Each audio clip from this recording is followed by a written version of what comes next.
News X 7। Kolkata के Eden gardens में भारत और साउथ अफ्रीका के बीच पहले क्रिकेट टेस्ट का दूसरा दिन गेंदबाजों के नाम रहा, जब कुल 15 विकेट गिरे और स्पिनर्स ने मैच का पूरा रुख बदल दिया। भारत के लिए रविंद्र जडेजा सबसे प्रभावी रहे, जिन्होंने दूसरी पारी में 4 विकेट छटके, जबकि कुलदीप यादव ने 2 अहम विकेट लेकर साउथ अफ्रीका को शुरुआत में ही हिला दिया। इससे पहले भारत की पहली पारी में सिर्फ 189 रन बने, जिसमें केएल राहुल 39 रन के साथ टीम के टॉप स्कोरर रहे। जवाब में साउथ अफ्रीका दूसरी पारी में भी संघर्ष करता दिखा और दिन के अंत तक 93 रन पर 7 विकेट खो बैठा। मेहमान टीम के लिए कप्तान टेम्बा बावुमा 29 रन बनाकर दूसरी पारी के टॉप स्कोरर रहे और क्रीज पर जमे हैं। खराब रोशनी के कारण खेल जल्दी रोकना पड़ा। समाजवादी पार्टी प्रमुख अखिलेश यादव कर्नाटक के बेंगलुरु पहुंचे, जहां उन्होंने बिहार चुनाव नतीजों पर मीडिया से बातचीत में कहा कि हार जीत से सीख मिलती है, लेकिन भाजपा की 202 सीटों की जीत हजम नहीं हो रही। भाजपा दावा कर रही है कि उन्हें महिलाओं का वोट ज्यादा मिला तो 10,000 रुपए कब तक देंगे। यादव ने कांग्रेस पर भी निशाना साधा कि बिहार की जीत उत्तर प्रदेश की जीत की बराबरी नहीं कर सकती। यादव ने परिणाम को चुनावी साजिश बताते हुए कहा कि अब पश्चिम बंगाल, तमिलनाडु और यूपी में ऐसा नहीं चलेगा। चुनाव हार जीत और उसे सीख मिलती है। आप पॉपुलर हो सकते हैं, आपको वोट ज्यादा मिलेगा, लेकिन बीजेपी की जो मशीनरी है, बीजेपी का जो काम करने का तरीका है, बीजेपी जिन इश्यूज को लेकर के ग्रास रूट तक जाते हैं। मान लीजिए उन्होंने अब ये कहना शुरू किया है कि महिलाओं ने बहुत उन्हें वोट दिया है, विमेन वोट ज्यादा मिला है उनको। ये तो बताया डबल सेंचुरी हजम नहीं हो रहा।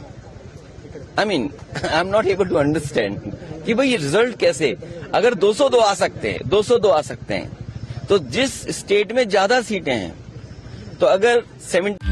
Let's mic news X 7। Bihar में लोक जनशक्ति पार्टी के सांसद राजेश वर्मा ने पार्टी की जीत को एकजुटता और रणनीतिक दूरदर्शिता का नतीजा बताते हुए पार्टी अध्यक्ष चिराग पासवान की जमकर तारीफ की है।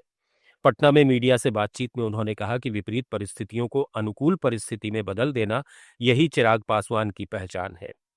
वर्मा ने कहा कि चिराग के नेतृत्व में पार्टी ने न केवल बिहार की सियासत में अपनी स्थिति को मजबूत किया है, बल्कि कार्यकर्ताओं में भी नया जोश भरा है। ये पार्टी के लिए एक बड़ी जीत है और विपरीत परिस्थिति को भी अनुकूल परिस्थिति में तब्दील कर देना, यही चिराग पासवान जी की पहचान है। तो इसीलिए एक बड़ी जीत के लिए हम लोग अपने नेता का भी बहुत साधुवाद धन्यवाद देते हैं। प्रधानमंत्री मोदी ने कहा है कि MY फैक्टर काफी मायने रखा, महिला और यूथ का उन्होंने जिक्र किया। बिल्कुल, और ये इस बात को हमारे नेता अपने विगत एक दशक से 10 सालों से लगभग हमारे नेता इस विषय को कहते हैं कि मेरा MY समीकरण महिला और युवा है, और उसी समीकरण की बात हमारे देश के यशस्वी प्रधानमंत्री जी ने भी की, और यह स्पष्ट करता है कि महिलाओं ने और युवाओं ने जो अपनी भागीदारी इस चुनाव में दी वो अद्भुत है। झारखंड के मुख्यमंत्री हेमंत सोरेन ने राज्य के स्थापना दिवस और स्वतंत्रता सेनानी भगवान बिरसा मुंडा की 150वीं जयंती के अवसर पर उन्हें श्रद्धांजलि अर्पित की। रांची में एक समारोह में उन्होंने कहा कि यह दिन झारखंड के लिए ऐतिहासिक और गौरवपूर्ण है। बिरसा मुंडा के योगदान को शब्दों में बयां करना मुश्किल है। उन्होंने न केवल आदिवासी समाज बल्कि पूरे देश के लिए एक अमिट छाप छोड़ी और सर्व समाज को एकजुट करने का काम किया। कहा जाए बहुत कम होगा, निश्चित रूप से एक देश के इतिहास में एक लंबी लकीर खींचने वाले